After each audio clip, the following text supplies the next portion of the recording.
Alors pour terminer, il nous reste 10 petites minutes. Les parents dans tout ça, évidemment, quel message peut-on leur adresser? Je vous propose de retrouver une dernière fois Claudie Ignoret, Bruno Tardieu et François Tadei.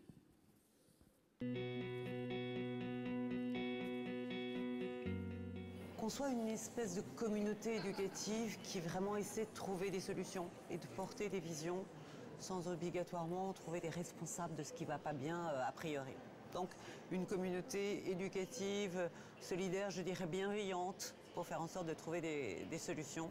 Donc entre enseignants, parents, corps académiques ou moins académiques, informel versus formel, qu'on soit cette communauté éducative. Et nous, parents, faisons partie de cette communauté. Et nous sommes des acteurs de cette communauté.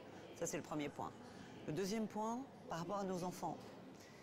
Ce que je me dis souvent, c'est ne faisons pas peser sur nos enfants nos peurs et nos craintes face à l'avenir. Faisons confiance à nos enfants en les écoutant. Laissons-nous surprendre par ce qu'ils vont nous proposer. Bien sûr, en leur faisant partager notre expérience de la vie. Nous sommes des passeurs, nous sommes quelque part aussi peut-être des pasteurs en accompagnement de cette jeunesse si différente. Ne mettons pas de choses trop lourdes sur les épaules de nos enfants. Aidons-les à s'élever. On sait de plus en plus, parce que les enseignants sont aussi des parents très souvent et qu'ils sont capables de prendre du recul par rapport à ça, ils savent que les enfants français sont parmi les plus stressés du monde. Ils savent aussi que les enseignants français sont parmi les plus stressés du monde. Et donc en fait, les enseignants ne demandent souvent qu'une chose, ce serait de pouvoir changer, mais ils ont peur de la hiérarchie, de la pression des collègues, de la pression des parents. Et je pense que si on était capable de dire à chacun que tout le monde en fait a envie que ça change, et qu'à ce moment-là, on pourrait commencer à bouger collectivement. Il faut arriver à libérer la volonté d'avancer. Et on peut prendre l'exemple sur les printemps arabes. Je pense que tous les Tunisiens voulaient que le système change, mais personne n'osait bouger. Et puis le jour où il y en a un qui a vraiment eu envie d'avancer plus que les autres et qu'il a réussi à impulser une vraie dynamique collective, à ce moment-là, le système a changé très vite. Et donc je pense que le système scolaire peut connaître un changement, un véritable printemps de l'école. Le message que nous portons vis-à-vis de tous les parents d'élèves, de l'APEL et de toutes les fédérations de parents d'élèves, c'est vraiment qu'ils ont une place essentielle dans l'école. Ils peuvent beaucoup apporter pour que l'école s'ouvre, à condition que vous-même, parents d'élèves de l'APEL, vous vous ouvriez aux parents qui ont le plus de mal. C'est eux qui pourront ouvrir l'école et faire que l'école soit vraiment ouverte à tous. C'est à vous d'apprendre à dialoguer avec eux.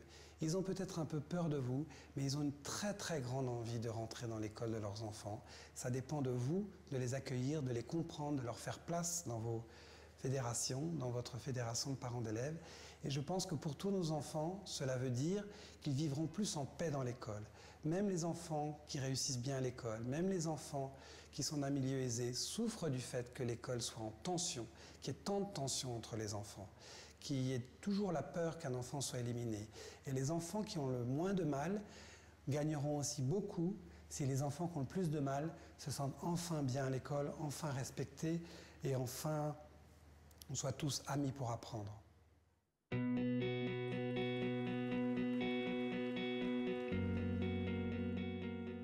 Donc être heureux à l'école, il y a des pays où c'est le cas et où on voit que les enfants apprennent mieux. Donc en fait on peut avoir le beurre et l'argent du beurre en l'occurrence, on n'est pas obligé d'être malheureux pour apprendre. La deuxième chose, c'est que en tant que parent, en tant que citoyen, on peut tous demander à ce que les choses changent. Et donc je pense qu'il ne faut pas attendre que les choses viennent d'en haut, il faut contribuer déjà en tant que parent à aider son enfant à se déstresser et à apprécier le plaisir de la connaissance, pas pour la note, mais parce qu'il est intéressant de se questionner et d'avancer. Et puis en tant que parent et citoyen, on peut via les associations et via les hommes politiques et les femmes politiques, contribuer à être un citoyen actif qui demande à ce que le système change.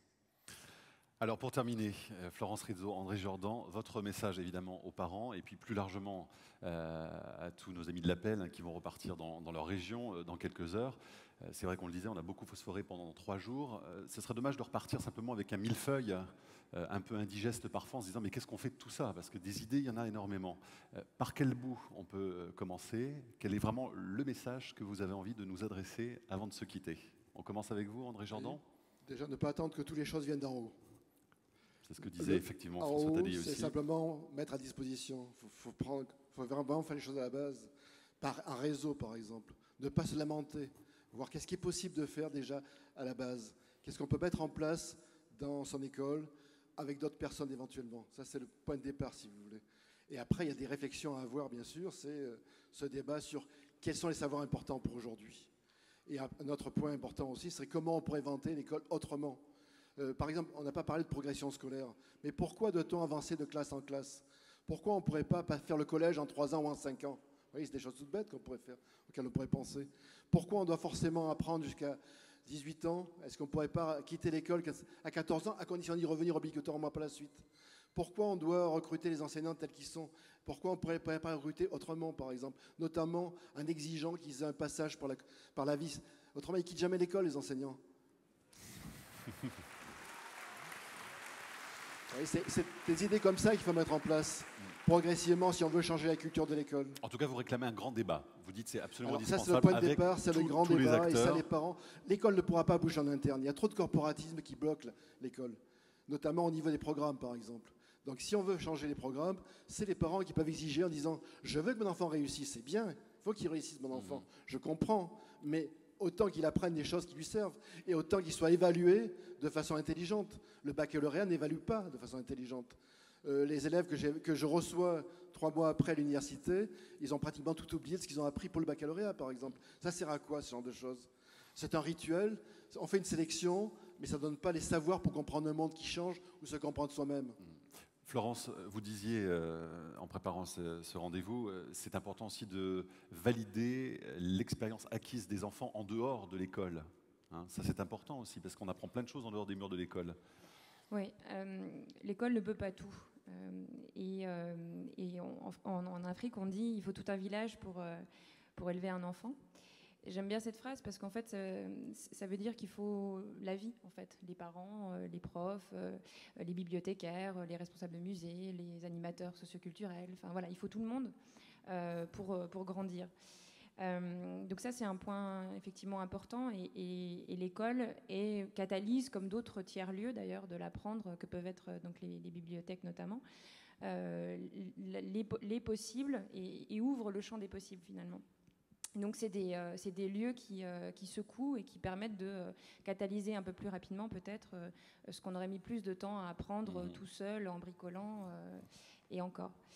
Et donc voilà, je pense qu'il y a un premier sujet qui est de la coéducation par la commune, enfin le groupe, enfin le village au sens large.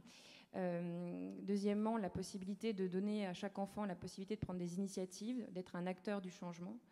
Et le troisième point pour moi, c'est les savoir-être. Donc faire une énorme attention au savoir-être. Allez, tous les deux, vraiment le message que vous souhaitez nous adresser avant de partir, court. Ne pas avoir peur des conflits. Les conflits sont créateurs. Si on sait les réguler, si on met en place des systèmes de régulation, par exemple. On ne sera pas tous d'accord d'entrer sur l'école de demain. Donc il faut que les maximum d'idées apparaissent, mais évidemment, pas pour se battre, se combattre, simplement pour essayer de faire émerger, donc pas un consensus mou par exemple, faire émerger, sortir par le dessus si vous voulez. Florence? Faire ensemble. Merci beaucoup à tous les deux. Merci.